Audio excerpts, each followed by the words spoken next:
Yun, magandang araw mga kaibon. Update lang tayo ulit dito sa ibonan natin, no? Check natin tong mga painakay ng mga post RF natin kung nag-positive nga ba sa sa red factor mga kaibon. Tara, silipin natin yung nest box nila mga kaibon.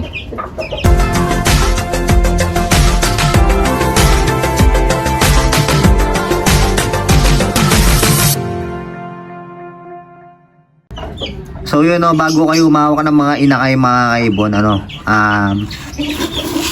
iano nyo muna yung kamay nyo sa patuka.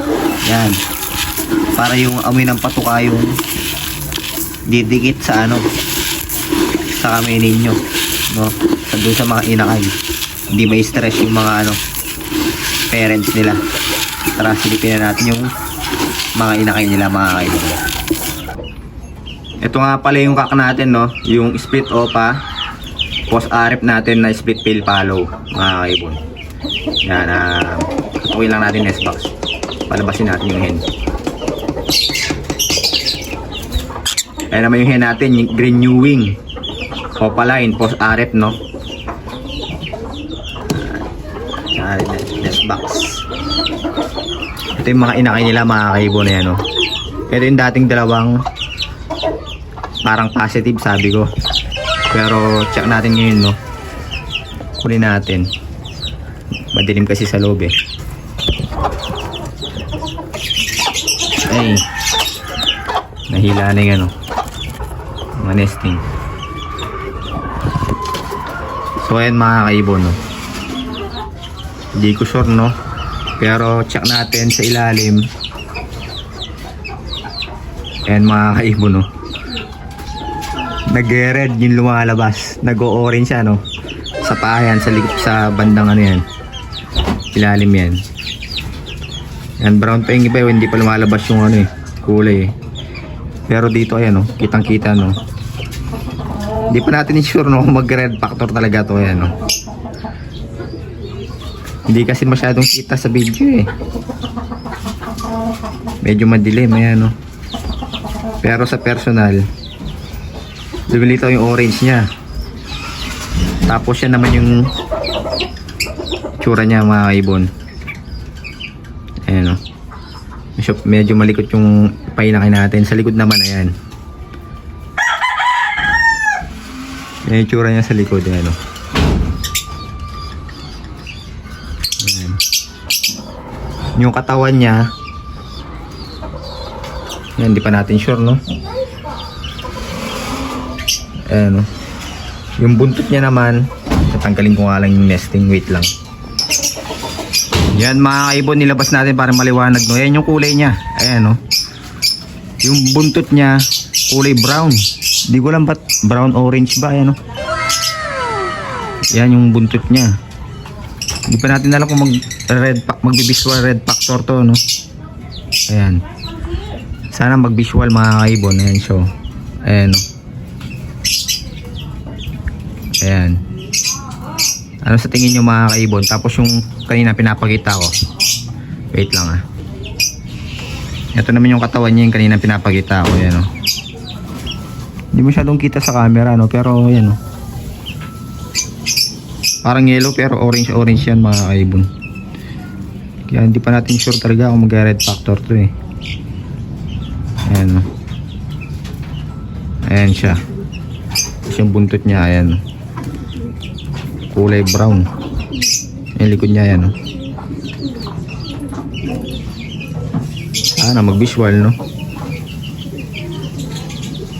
Dead pa natin ng mga ilang mga 1 week pa siguro, lalabas na yung totoong kulay na ito. Ito naman yung isa mga kaibon, yung mas malaki, no. Ayan.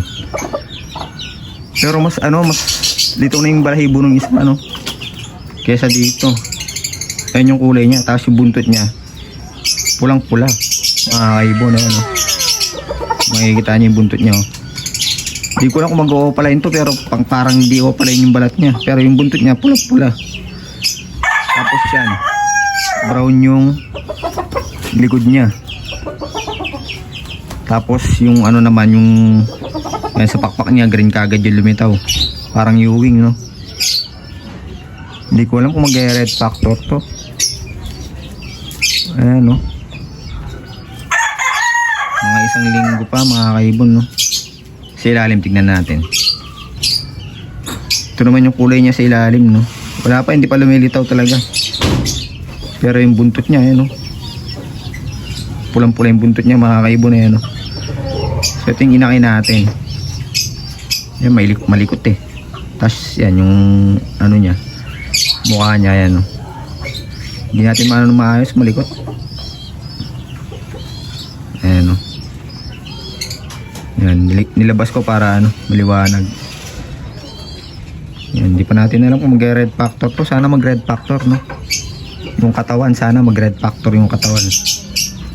Yung buntot niya, pulang-pulo. Yan. Tapos yung isa naman, green opaline, green Ewing opaline.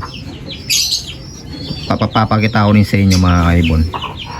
So yun yung dalawang inaki natin na sabi ng kasama ko mga magpa-positive daw sa ano, sa red factor. Pero hindi pa natin sure, no. Ayan, no. Yung balat niya.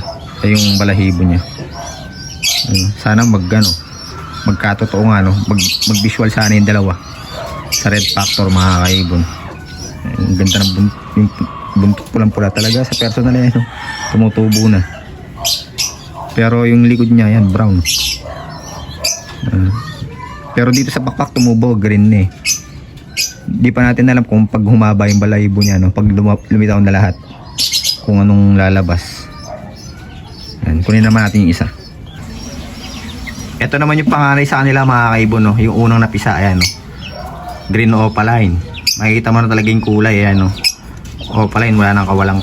Green Ewing, no? Opaline. Ayan na may buntot niya. Ibang iba talaga dun sa dalawa, mga kaibon. Yung dalawa talagang pula yung buntot. Tignan mo naman to, green, yung unang tumubo. Tapos orange na orange yung ulo nito, mga kaibon. Ayan, no? Ito yung panganay, mga kaibon, green Ewing opaline. Yan, sana yung dalawa natin, no? Nagtago na eh, no? Nasa loob. Yan, kapit na natin dyan. Nagtago na yung dalawa eh. Yan doon, pumunta na sa harap.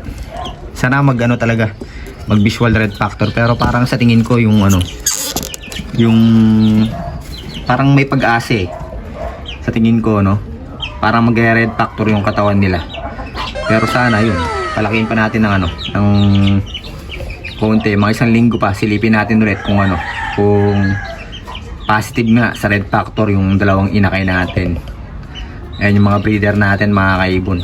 Tapos silipin naman natin tong ano, tong sa baba natin, no, yung back to back opa-dilute natin. Ito yung pinasabay sa atin ni Sir, ano, natutulog, oh, yung dalawang baji. Ayan, tutulog sila sa gilid. Silipin natin dalawang, yung painakin natin dito, tatlo yung napisa.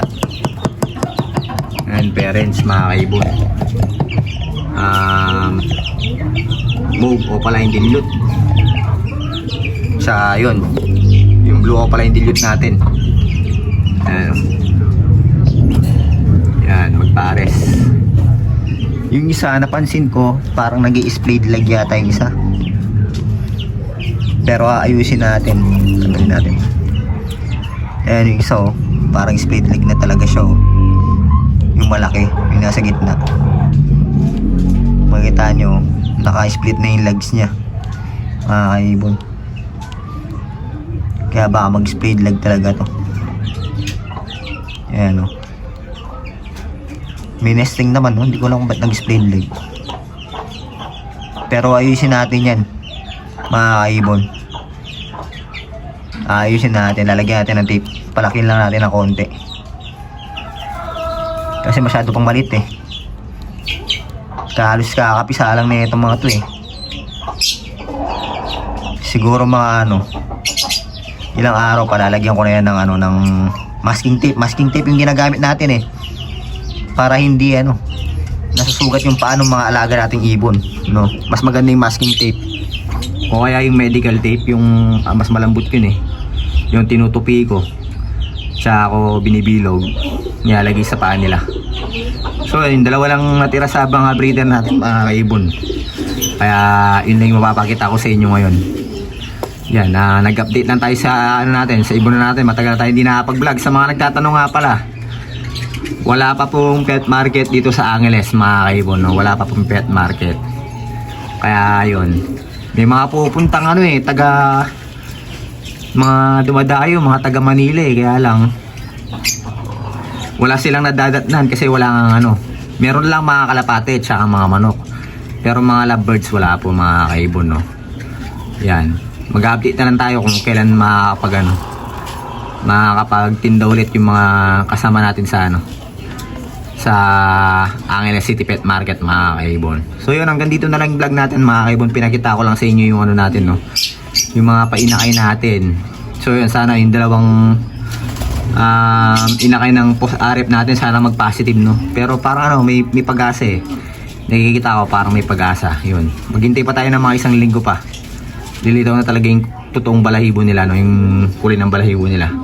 So yun mga kaibon, hanggang dito na lang yung vlog natin para ngayong araw na ito. Maraming salamat.